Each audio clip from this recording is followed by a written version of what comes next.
السلام علیکم عزیز بچوں، نئے تعلیمی سال میں آپ کا خیر مقدم ہے۔ جماعت نہم کی درسی کتاب کے پہلے سبق جس کا عنوان ہے ہمارے اطراف و اکناف مادہ۔ بچوں، کیا آپ نے کبھی لفظ مادہ سنا ہے؟ سائنسی اصطلاح میں مادے سے مراد ہر وہ شے ہے جو کمیت رکھتی ہے اور جو جگہ گھیرتی ہے، یعنی ہمارے اطراف موجود ہر وہ شے جسے ہم چھو سکتے ہیں اور جسے ہم محسوس کر سکتے ہیں وہ تمام مادہ ہیں۔ ہمارے اطراف موجود اشیاء جیسے اینٹ، پتھر، لوہا، کتاب، قلم، دودھ، پانی، پیٹرول، نائٹروجن، آکسیجن، کاربن ڈائی آکسائڈ، آبی بخارات اور ان سب کا آمیزہ ہوا، یہ تمام مادے کی تعریف میں آتے ہیں۔ بچوں، آپ نے غور کیا ہوگا ابھی ہم نے جن مثالوں کا ذکر کیا ہے ان میں لوہا، پتھر، اینٹ اور کتاب اور قلم ہیں۔ یہ تمام اشیاء ٹھوس ہیں۔ اس کے علاوہ اس میں پیٹرول، پانی اور دودھ جیسی اشیاء شامل ہیں جو مائع حالت میں موجود ہوتی ہیں۔ اس کے علاوہ کاربن ڈائی آکسائڈ، آکسیجن، نائٹروجن، آبی بخارات اور ان سب کا آمیزہ ہوا بھی مادے کی مثالوں کے تحت دیکھا۔ آخری مثال جو ہم نے دیکھی وہ گیسز کی ہیں۔ اس سے ہمیں یہ بات معلوم ہوئی کہ مادہ 3 حالتوں میں پایا جاتا ہے، وہ ٹھوس، مائع اور گیس۔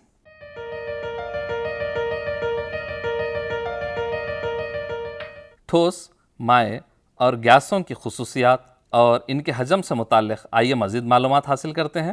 کوئی ٹھوس شے لیجئے جو آپ کی دست رست میں ہو، جیسے کہ کوئی ربر ہو یا دیگر کوئی بھی شے۔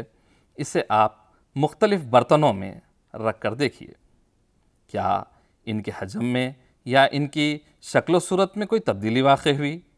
نہیں، برتنوں کو بدلنے کے باوجود بھی اس کے حجم اور اس کی حیت، اس کی شکل و صورت بالکل ویسی ہی ہے۔ یعنی اس سے ہمیں اس بات کا پتہ چلتا ہے بچوں کہ ٹھوس اشیاء کی شکل و صورت اور ان کا حجم متعین ہوتا ہے۔ آئیے اب ہم مائعات کے حجم اور ان کی حیت سے متعلق مزید معلومات حاصل کرتے ہیں۔ اس کے لیے ہم ایک چھوٹا سا تجربہ انجام دیں گے۔ بچوں، اس رنگین مائع کو دیکھیے، اس کی شکل بالکل اس منخارے جیسی ہے جس میں کہ اسے رکھا گیا ہے۔ آئیے اس کے حجم پر غور کرتے ہیں۔ یہاں پر آپ دیکھ سکتے ہیں اس کا حجم 100 ملی لیٹر ہے۔ آئیے اب ہم اسے ایک گول سراہی میں منتقل کرتے ہیں۔ اب اس کی شکل و صورت پر غور کیجیے، یہ بالکل سراہی کی شکل اختیار کر گیا ہے۔ آئیے اب اسے ایک اور سراہی میں منتقل کر کے دیکھتے ہیں۔ اب اس مائع کی شکل و صورت کو دیکھیے، اب یہ ایک مخروطی سراہی کی شکل اختیار کر گیا ہے۔ آئیے اس کے حجم کا جائزہ لیتے ہیں، یہ ابھی بھی 100 ملی لیٹر ہی ہے۔ بچوں، ہم نے ابھی جو چھوٹا سا تجربہ انجام دیا، اس سے ہمیں اس بات کی وضاحت ہوتی ہے کہ مائع کی کوئی خاص شکل و صورت نہیں ہوتی، جبکہ مائعات کا حجم مستقل ہوتا ہے۔ بچوں، ہم نے ٹھوس اور مائعات، ان کے حجم اور ان کی وضع و خطا سے متعلق معلومات حاصل کی۔ آئیے اب ہم گیسوں کے حجم اور ان کی وضع و خطا کے تعلق سے بات کرتے ہیں۔ بچوں، آپ کو اسکرین پر کیا نظر آ رہا ہے؟ ہاں، یہ مختلف شکل کے غبارے ہیں۔ بچوں، ان غباروں میں کیا موجود ہو سکتا ہے؟ جی ہاں، آپ نے بالکل درست اندازہ لگایا۔ غباروں میں ہوا یا کوئی گیس موجود ہو سکتی ہے۔ ان میں موجود ہوا یا گیس غبارے ہی کی شکل اختیار کر لیتی ہے۔ اس سے بات واضح ہوتی ہے کہ گیسوں کی کوئی متعین شکل نہیں ہوتی، یہ بھی مائعات کی طرح جن میں موجود ہوتی ہیں انہی کی شکل اختیار کر لیتی ہیں۔ بچوں، مائعات اور گیسوں کی اسی خصوصیت کی بنا پر انہیں سیال یا فلوئڈ کہتے ہیں۔ ہم نے ٹھوس، مائع اور گیس کی ان خصوصیات کا مطالعہ کیا۔ آئیے اب ہم مادے کی ایک اور خصوصیت کے بارے میں معلومات حاصل کریں گے۔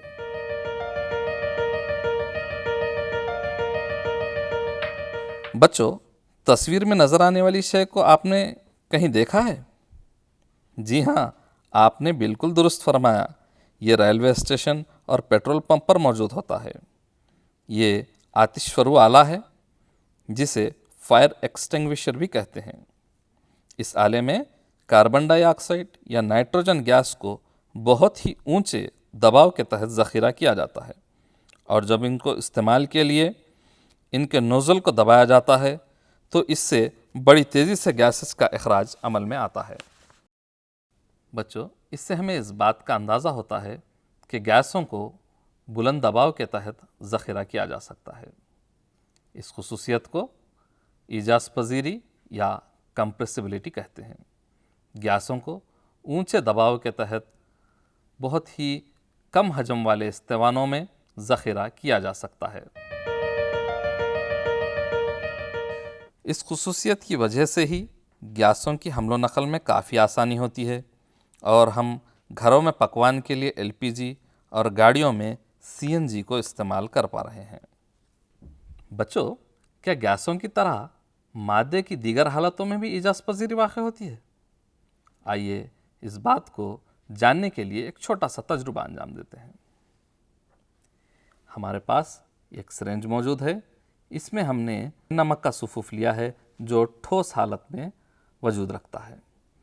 اب اس کے دہانے پر ہم انگلی رکھیں گے اور اس کے فشارے کو ہم دبانے کی کوشش کریں گے۔ آپ دیکھ سکتے ہیں کہ فشارے میں کسی قسم کی حرکت نہیں ہوئی۔ آئیے مادے کی ایک اور حالت یعنی کہ مایعات میں ایجاز پذیری کا مشاہدہ کرتے ہیں۔ اس سرنج میں ہم نے تھوڑا سا رنگین مایع لیا ہے۔ آئیے اب اس کے فشارے کو دبانے کی کوشش کرتے ہیں۔ آپ دیکھ سکتے ہیں کہ فشارے میں تھوڑی سی حرکت ہوئی ہے۔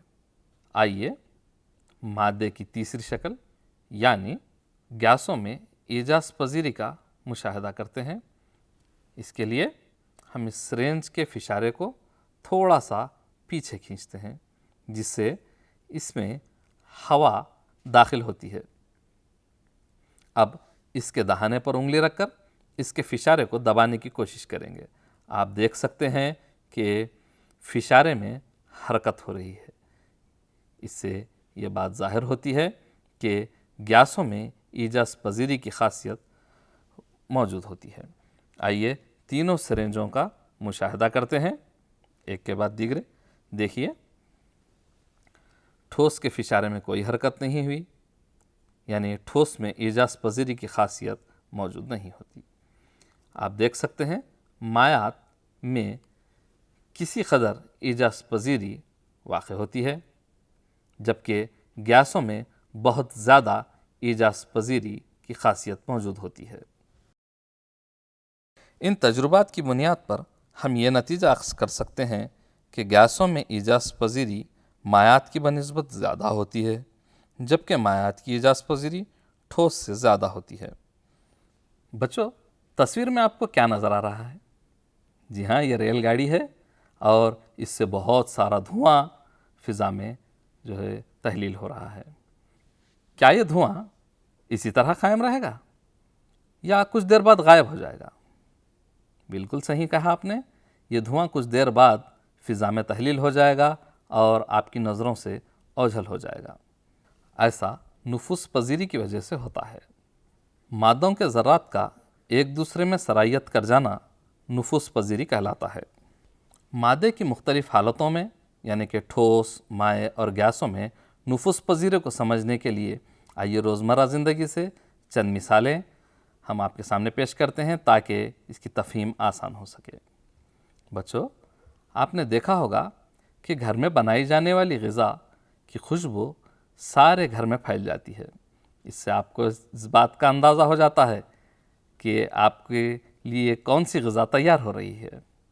اس کے علاوہ اگر کسی کمرے میں اگربتی یا عود کو جلایا جاتا ہے تو اس سے سارا گھر مہک اٹھتا ہے۔ بچوں، یہ گیسوں کی نفوذ پذیری کی بہترین مثال ہے۔ غذا سے اٹھتے ہوئے بخارات فضا میں تحلیل ہو کر آپ کی ناک تک پہنچتے ہیں اور آپ کو خوشبو کا احساس دلاتے ہیں۔ مایعات کی نفوذ پذیری، اس بات کو جاننے کے لیے آئیے ان تصاویر کا مشاہدہ کرتے ہیں۔ ایک کانچ کی سراہی میں 250 ملی لیٹر پانی لیا گیا۔ اس میں پوٹاشیم پرمینگنیٹ محلول کے چند قطرے ڈراپر کے ذریعے شامل کیے گئے۔ کچھ دیر بعد پوٹاشیم پرمینگنیٹ کا محلول کچھ اس طرح پھیل جائے گا۔ یہ مایعات کی نفوذ پذیری کی ایک بہترین مثال ہے۔ ہم نے گیسوں میں گیسوں کی اور مایعات میں مایعات کی نفوذ پذیری کا مشاہدہ کیا۔ بچوں، آئیے اب ہم مایعات میں ٹھوس کی نفوذ پذیری کا مشاہدہ کرتے ہیں۔ اس کے لیے ہم نے ایک سراہی میں پانی لیا ہے اور اس میں چند پوٹاشیم پرمینگنیٹ کی خل میں شامل کرتے ہیں۔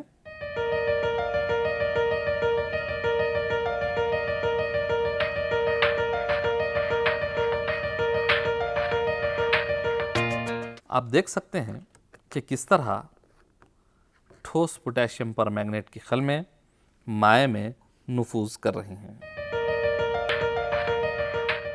آئیے نفوذ پذیری سے متعلق چند دلچسپ معلومات کا احاطہ کرتے ہیں۔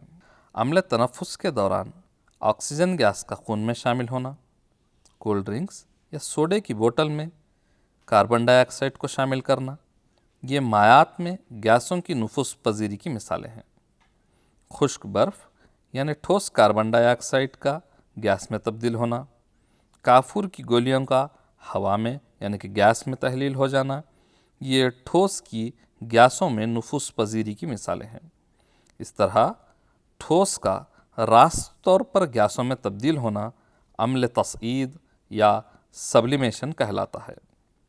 ہم نے روزمرہ زندگی میں نفوذ پذیری کی اہمیت سے واقفیت حاصل کی ہے۔ یہ جاننا ہمارے لیے بڑا دلچسپ ہوگا کہ مختلف گیسوں کی نفوذ پذیری کی شرح مختلف ہوتی ہے، یعنی مختلف گیسوں کے ہوا میں پھیل جانے کا وقت مختلف ہوتا ہے۔ آئیے اگلی تصویر کا مشاہدہ کرتے ہوئے اس تجربے کو سمجھنے کی کوشش کرتے ہیں۔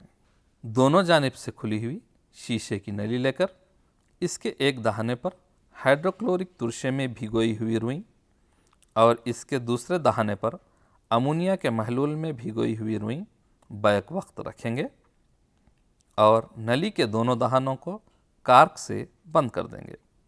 ہائیڈروکلورک ترشے سے ہائیڈروکلورک گیس اور امونیا کے محلول سے امونیا گیس کا اخراج ہوگا۔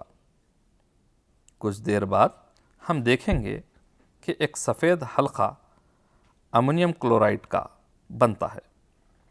ہائیڈروکلورک ترشے میں بھگوئی ہوئی روئی اور امونیا کے محلول میں بھگوئی ہوئی روئی سے اس حلقے کا فاصلہ معلوم کرنے پر ہمیں پتہ چلتا ہے امونیا گیس کی نفوذ پذیری ہائیڈروکلورک گیس کی بنسبت زیادہ تیزی سے عمل میں آتی ہے۔ اس طرح یہ بات ثابت ہوئی کہ مختلف گیسوں میں نفوذ پذیری کی شرح مختلف ہوتی ہے۔ مادے کی مختلف اقسام اور ان کی خصوصیات سے متعلق ہم نے معلومات حاصل کیں۔ آخر مادہ کس سے بنا ہوتا ہے؟ مادہ انتہائی چھوٹے ذرات پر مبنی ہوتا ہے۔ یہ ذرات آخر کتنے چھوٹے ہوتے ہیں؟ اس بات کو جاننے کے لیے آئیے ایک چھوٹا سا تجربہ انجام دیتے ہیں۔ اس تجربے کو انجام دینے کے لیے ہمارے پاس موجود ہے پوٹاشیم پرمینگنیٹ کا محلول اور 4 امتحانی نلیوں میں ہم نے پانی لیا ہے۔ آئیے اب پوٹاشیم پرمینگنیٹ محلول کے چند قطرے ہم پہلی امتحانی نلی میں شامل کرتے ہیں۔ رنگ کا مشاہدہ کیجیے۔ اب اس میں سے کچھ قطرے ہم دوسری امتحانی نلی میں شامل کرتے ہیں۔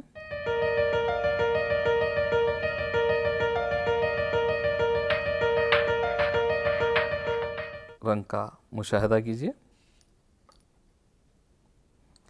دوسری امتحانی نلی سے کچھ قطرے ہم تیسری امتحانی نلی میں شامل کرتے ہیں۔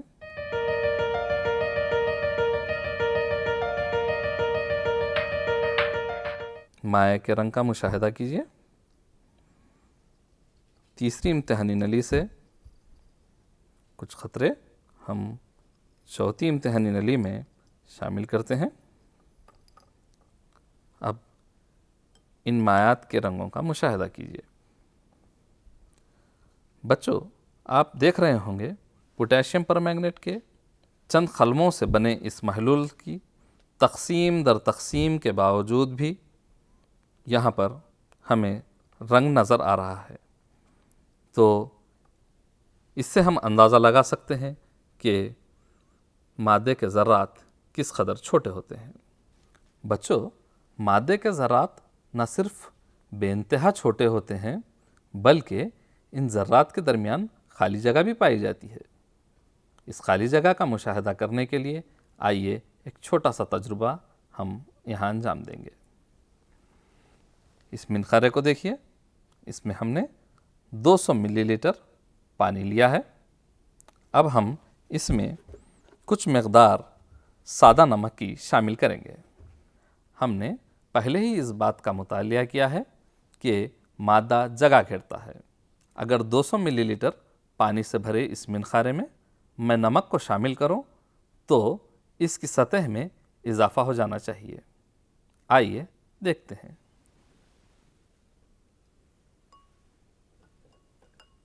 بچوں، یہاں اب مائع کے حجم کا مشاہدہ کیجیے۔ یہ اب بھی 200 ملی لیٹر ہی ہے۔ بچوں، آپ نے مشاہدہ کیا ہوگا کہ نمک شامل کرنے کے باوجود بھی اس کی سطح میں کوئی اضافہ ہم نے نوٹ نہیں کیا، یعنی پانی کے سالمات میں موجود خالی جگہ کو نمک نے آکوپائی کر لیا ہے، اس لیے اس کی سطح میں کوئی اضافہ ہم درج نہیں کرتے۔ آئیے اب مادے کی تینوں حالتوں میں موجود خالی جگہ کا مشاہدہ کرتے ہیں۔ تصویر میں آپ دیکھ سکتے ہیں کہ ٹھوس کے ذرات ایک دوسرے سے جڑے ہوتے ہیں۔ ان ذرات کے درمیان قوت کشش بہت زیادہ ہوتی ہے، اس وجہ سے ان ذرات میں حرکت نہیں ہو پاتی۔ مائعات کے ذرات کے درمیان خالی جگہ پائی جاتی ہے، اس لیے ان میں ایجاز پذیری کی خاصیت پائی جاتی ہے۔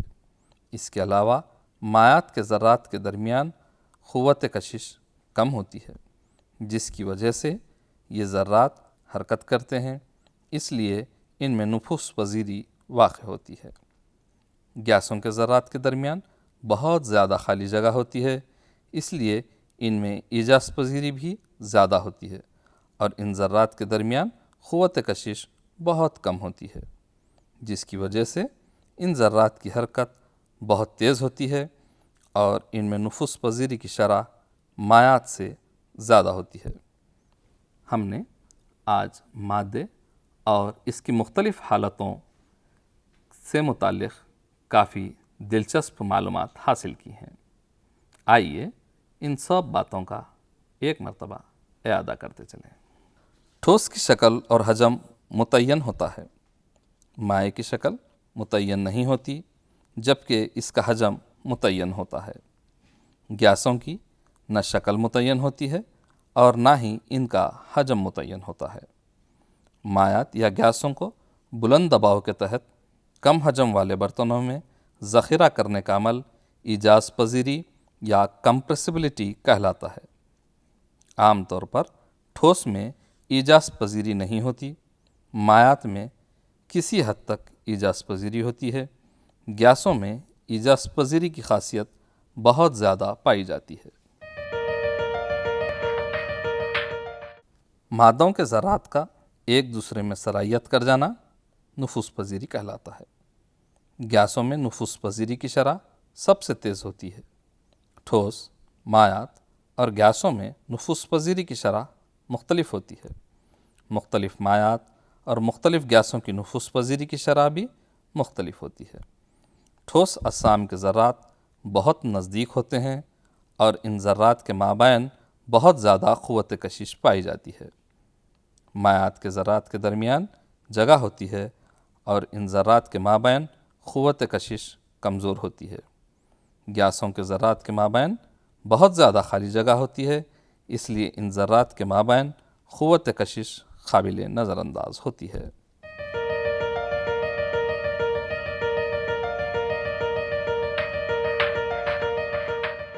بچوں، امید ہے اس سبق کو آپ اچھی طرح سے سمجھ گئے ہوں گے۔ آپ کی درسی کتاب میں دیے گئے تمام سوالات کو اب آپ بآسانی حل کر سکتے ہیں۔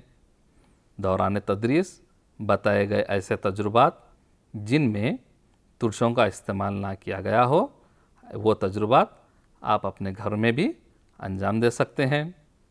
اگلے ڈیجیٹل لیسن میں پھر سے ملاقات ہوگی۔ اب مجھے اجازت دیجیے۔ خدا حافظ۔